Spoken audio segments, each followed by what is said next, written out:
जितने आस्था चैनल पर कथा सुन रहे हो, जितने फेसबुक और यूट्यूब पर सुन रहे हो, और जितने इस छत्तीसगढ़ की पावन धरा पर बैठकर सुन रहे हो, बहुत सावधानी से सुनना। कर भगवान पे चढ़ा हुआ जल जो बहकर जाता है उसको 3 जगह पर जरूर लगाना चाहिए। ध्यान से सुनिएगा। 9 ग्रह जो शरीर पर राहु, केतु, मंगल, बुध, शनि परेशान करते हैं, उसकी समाप्ति के लिए शिव पर चढ़ा हुआ जल नैनों पर, कंठ पर, मस्तिष्क पर, 3 जगह पर जिसके प्रतिदिन शिव पर चढ़ा हुआ जल लगता है उसको कभी 9 ग्रह परेशान नहीं कर सकते। शंकर की कृपा बरसती है, शंकर की कृपा। एक कटोरी में पंचामृत बनाकर ले जाते हैं, दूध, दही, शहद, घी, शक्कर, ये सब मिलाकर यदि आप लेकर जाते हैं और ले जाकर भगवान शंकर के सामने समर्पित करते हैं, एक बेलपत्री अशोक सुंदरी, अभी तक आपने जो बेलपत्री चढ़ाई है अशोक सुंदरी के ऊपर, डंडी का मुख जहां से पानी बहता है उस ओर रखा जाता है। पर जब हमें ऐसा लग रहा है कि हमारे पितृ भूखे हैं या हमारे पूर्वज प्यासे हैं या उनको भाग नहीं मिल रहा, इसलिए मेरा कोई काम नहीं हो रहा, इसलिए शिव राजी नहीं हो रहा है, तो ये बेलपत्री के भाग को बदल दिया जाता है। ये बेलपत्री अशोक सुंदरी की जगह पर जब चढ़ाया जाता है तो ये पत्ती का जो भाग है जहां से पानी बहता है उस ओर रखा जाता है, और ये डंडी का भाग शिवलिंग की ओर रखा जाता है। और यहीं पर भगवान शंकर को जो तुम पंचामृत बनाकर लेकर गए हो वो पंचामृत चढ़ाया जाता है, और वही पंचामृत थोड़ा सा शिवलिंग पर चढ़ा दिया जाता है। उसके बाद में पितृ पूर्वज जल की आस नहीं रखते, न भोजन की आस रखते हैं, क्योंकि शंकर उनको तृप्त कर देते हैं, शिव उनको पूर्ण कर। क्यों कहते हैं? जो बच्चा बार बार बीमार पड़ रहा हो, बार बार सर्दी हो रही हो, बार बार बीमार पड़ रहा हो, खांसी चल रही हो, बार बार हॉस्पिटल लेकर भागना पड़ रहा हो बच्चे को, छोटा सा अगर बच्चा है, 8 साल के अंदर बच्चा है और बीमार ज्यादा पड़ रहा है, तो आटे का दिया बनाओ, 4 बत्ती रखो, उसमें तिल्ली का तेल डालो, अवधूतेश्वर महादेव का नाम लेकर बच्चे के ऊपर से 21 बार उतारो और किसी चौराहे पर ले जाकर रख दो। जिंदगी में बच्चा कभी बीमार नहीं पड़ेगा, बच्चा स्वस्थ रहे, आनंद में रहे, आनंद में रहे, स्वस्थ की। और वैसे भी प्रथम सुख, अरे बोलो तो निरोगी घर का प्रथम सुख निरोगी काया। व्यक्ति अगर धन की मूलता नहीं है, साहब पैसा अपनी जगह पर है, फिर निवेदन करता हूं, धन अपनी जगह पर पड़ा है, सबसे पहला है परिवार में सब स्वस्थ रहे। और एक निवेदन करूंगा सबसे, कर्जा किसी से मत लो, क्योंकि जिंदगी भर कर्जा का नाम है कर कर के जा, और उसी का नाम है कर्जा। जिंदगी भर चुका चुका के मर जाते हो, बच्चों को चुकाना पड़ता है।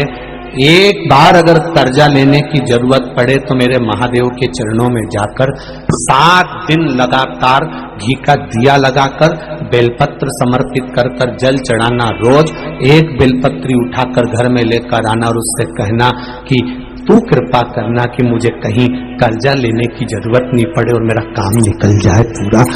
विशेष आज आपके मन में कोई मनोरथ बड़ा है, कोई कामना बड़ी है, और बाबा से आपने विनती करी कि मेरा ये कार्य अटक रहा है, आप पूरा करोगे, मुझे विश्वास है। 108 चावल के दाने चढ़ाना, आपने चंदन लगाया, हाथ की हथेली पर 108 चावल के दाने जो घर से गिनकर लेकर गए हो उसको हथेली में रखा, एक एक चावल का दाना नहीं चढ़ाया, हथेली में रखकर जो विशेष कामना 108 अक्षत के दाने हाथ में हो और आपकी कामना कर कर जिस कार्य के लिए आपने बाबा को आज स्पर्श किया है, हाथ में लेकर जहां आपने चंदन लगाया है उसी जगह पर हथेली से बाबा को चंदन वाले स्थान पर उस 108 चावल के दाने को रख देना चाहिए, छोड़ देना चाहिए। प्रदोष काल के समय पर बट वृक्ष के नीचे दिया लगाया जाता है। बट वृक्ष के नीचे लौंग का मात्र भोग रख दिया जाता है। लौंग मात्र, अगर बट वृक्ष के नीचे दिया लगाकर एक लौंग का जल या लौंग भगवान बटकेश्वर महादेव के नाम से भी अगर शिव को समर्पित करी है तो ये निश्चित है कि कर्जा कितना भी भारी होगा वो कर्जा चूकेगा जरूर, और कहीं ना कहीं से लक्ष्मी की व्यवस्था देवाधिदेव महादेव करेंगे। एक पत्र आया है, इसी कर्जे को चुकने वाला एक पत्र, किसी ने अपना फोटो भी भेजा। दे काशी में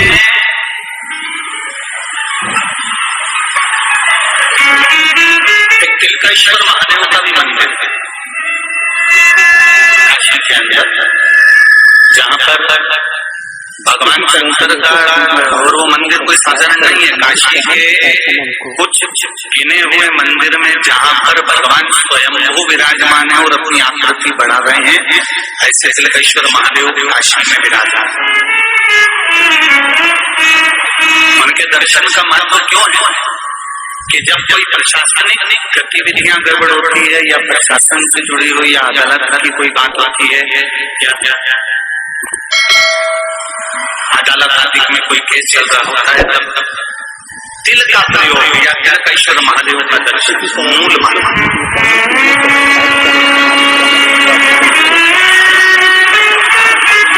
यहाँ तक स्मरण रहे आप लोगों को कि जब भी एक बात का ध्यान दीजिएगा, गणेश मुखी जो शंख होता है, जो बच्चा तोतरा बोलता है, जिसकी वाणी नहीं होती, श्रवण शक्ति किसी बुजुर्ग व्यक्ति की हो, जवान व्यक्ति की हो, या कोई अधेड़ जिसकी श्रवण शक्ति कम होती चली जा रही है, जिसके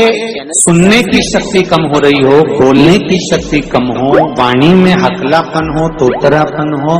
गणेश मुखी शंख वहाँ काम है। गणेश मुखी शंख का प्रयोग वहाँ होता है। और गणेश मुखी शंख का एक प्रयोग और है,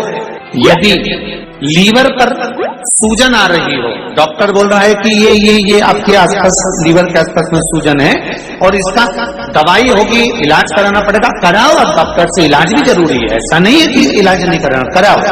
पर उसके साथ में गणेश मुखी जो शंख है, उसके जल का आचमन भी जरूरी है, उसमें फायदा नहीं, पर होना चाहिए गणेश मुखी शंख। तुम्हारा पैसा तुमने किसी को दिया, 5 लाख, 4 लाख, 3 लाख, 10 लाख, 8 लाख, 2 लाख, 50,000, 25,000, 20,000, 40,000, और वो पैसा नहीं दे रहा, आप हार गए कह कर, फोन लगा कर, भैया दे दे रहे, परेशानी है, दे दे रहे भैया, हम तो परेशान हो गए, और हार गए, नहीं मिल रहा, बहुत परेशान। तो महाराज, आप माँ जगतजननी जगदम्बा का शिव के साथ में शिव शक्ति का स्मरण कर कर देवी के नाम की 9 आहुतियां, सूखे बीले की, मतलब बीला जो सूख चुका है, फल जो सूख चुका है, उसकी 9 आहुतियां अग्नि में शंकर और सती के नाम से, शंकर और शिव के नाम से समर्पित करें, और आखिरी आहुति जो समर्पित करें उसमें थोड़ा सा भाग तिल का, और तिल भी काली नहीं चढ़ती उसमें, श्वेत तिल का भाग उसके साथ लगाकर समर्पित करें, और जिससे धन लेना है उसका नाम लेकर वो समर्पित करे महाराज, उसको सुध आएगी, और वो पैसा किसी भी हाल में आपके हाथ में थमाकर जाएगा ही। अगर ज्यादा दुख है, संकट बहुत भारी है,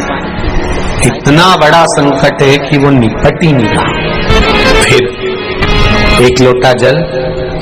उसमें थोड़ा सा चंदन का छींटा, एक सफेद पुष्प शिवजी पर चढ़ाकर, उस चंदन के जल को, लाल चंदन मिल जाए तो ज्यादा अच्छा, शंकर भगवान पर धीरे धीरे अपने हृदय की कामना कर समर्पित करें, सुनेगा।